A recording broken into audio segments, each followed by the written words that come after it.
having run a publisher for a brief period, I'd say you could super simplify.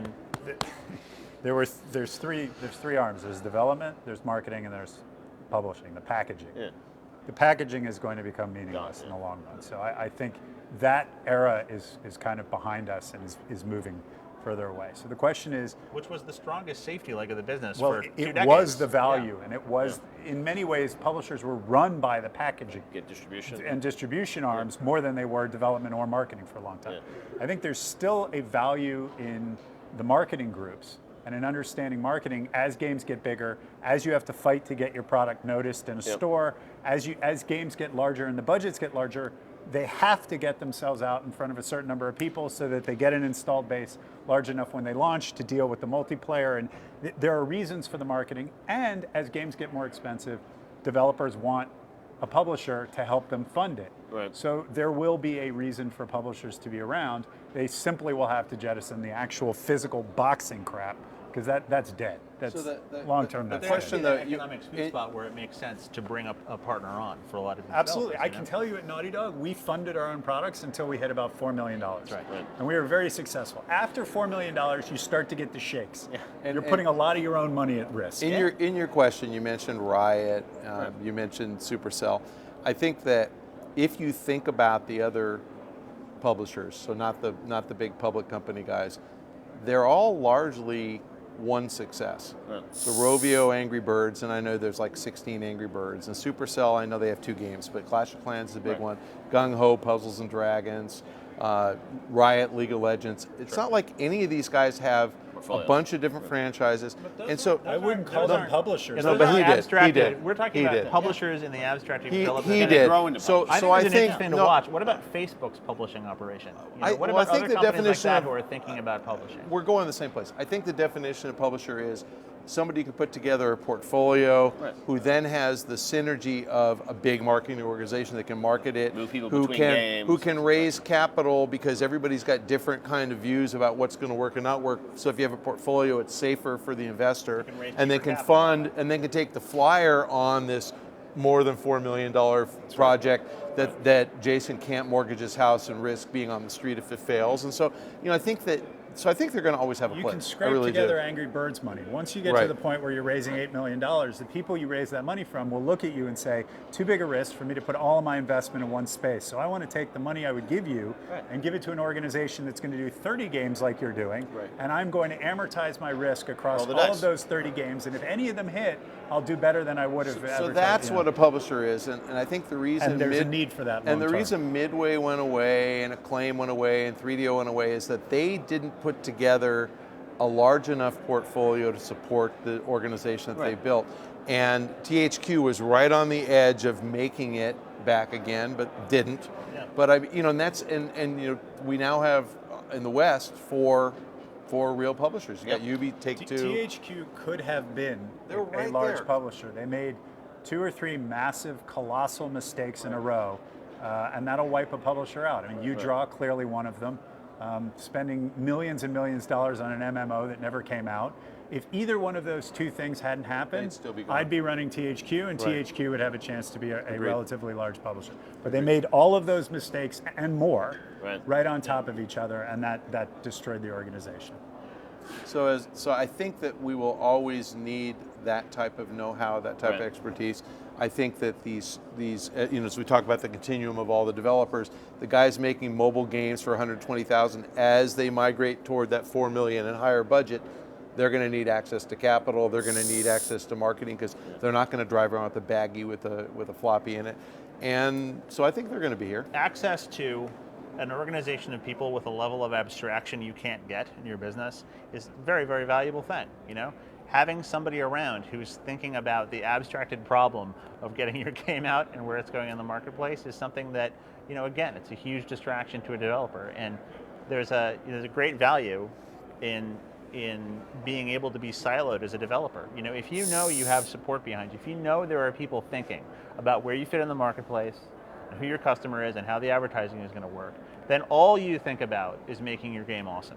And that is an incredible advantage. And more than anything else, I think that's what the publisher can do at the base of the business I've always been model. pro-developer. I have a history of being pro-developer.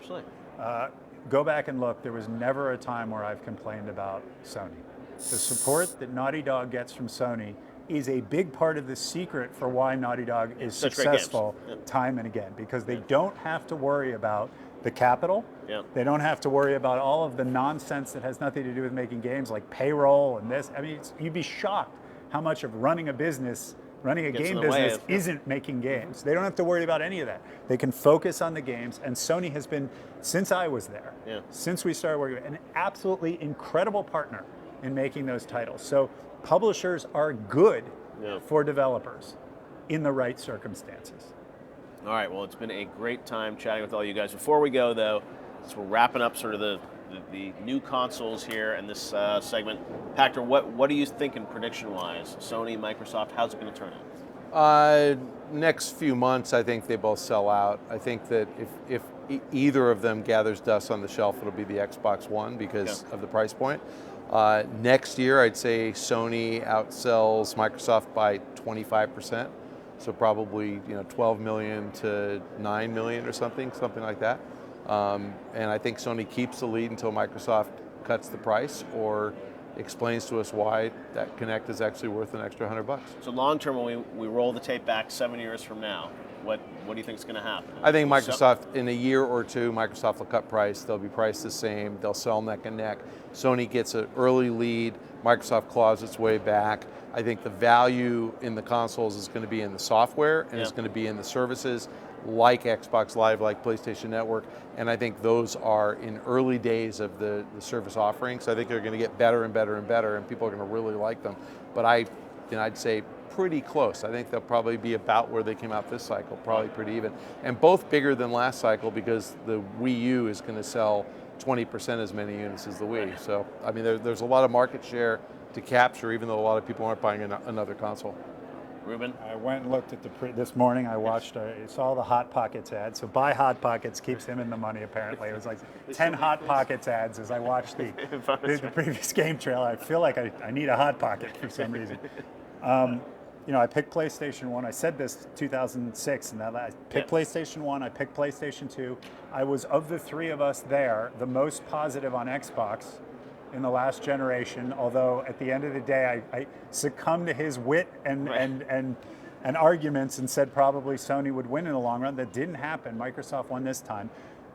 Tried until this moment to get myself to a point where I felt comfortable making a bet on one or the other. For the first time, I can't call it. Really? Yeah. I really can't call it this time. I have no feeling long term who's going to do better. I see strong reasons for Sony to come out of the gate ahead of Microsoft. Strong reasons. Yeah. But I also see a lot of value in exactly the things that Microsoft stumbled in explaining in the long run.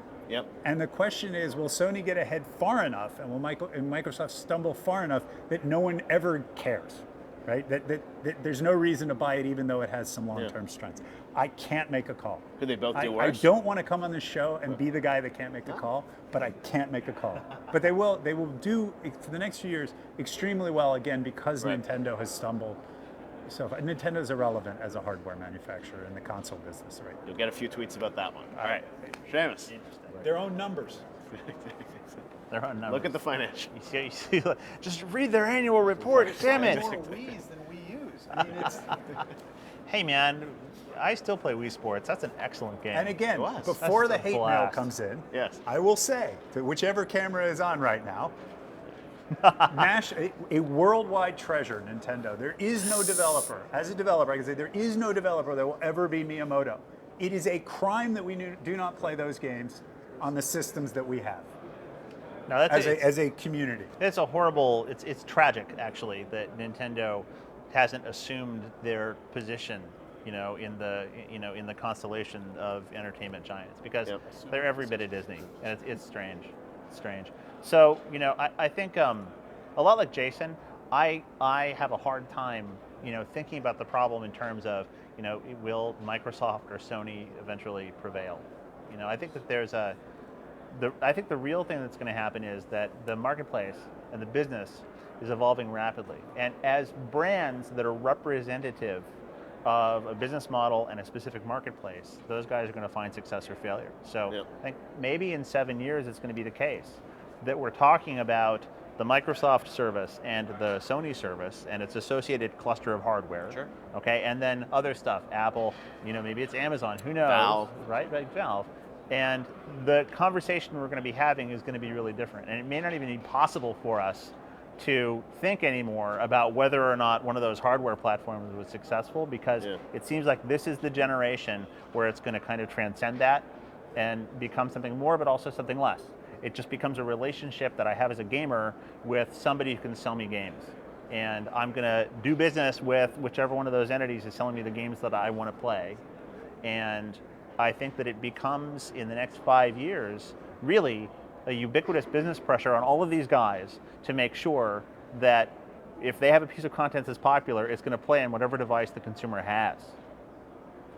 It is quite possible that Xbox Live will outlive a Microsoft console. We're talking deep future. Yeah.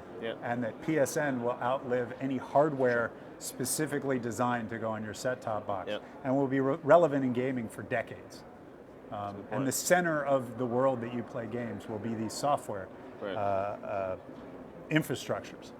That is certainly possible. On the other hand, remember, software runs best on hardware. A note to leave us on. All right, well, guys, thanks for an awesome bonus round. Some fun having you on.